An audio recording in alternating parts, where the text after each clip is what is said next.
one of my best friends is a lawyer for Corporation Counsel, and I'm telling you, he had a very interesting take on it, the way the city council was like, you know, it was like almost like twisting wrists, because if you voted against it, you pretty much could take your political career and flush it in the toilet.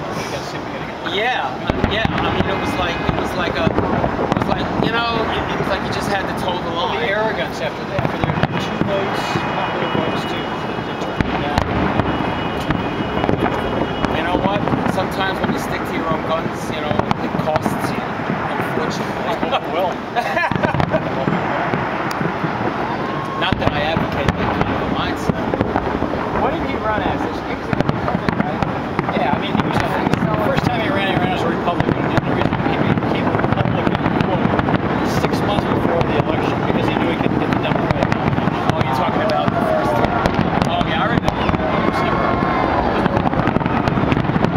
He was an absolute wild card. Came out of nowhere. It was just, and the timing was perfect, you know, when after Giuliani was leaving in 2001 and all that. You know, it's really strange. Giuliani's career was basically in the toilet before that horror happened. He was like, not in the toilet, but in the city. He cleaned up the city, but things had changed for him. God, it wasn't. Yeah, but.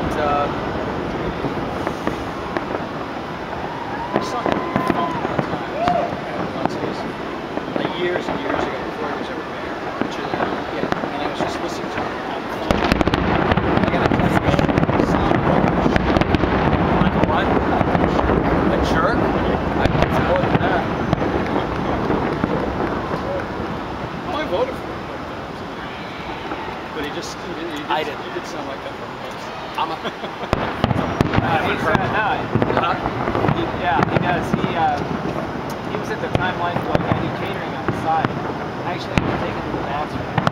Like, Who do you do catering for? Restaurant associates. You work for RA? Yeah. Ah! I used to work for them years ago. Yeah. Yeah, they do all the big biggie wiggy shits in us. They do it much right now. No, it's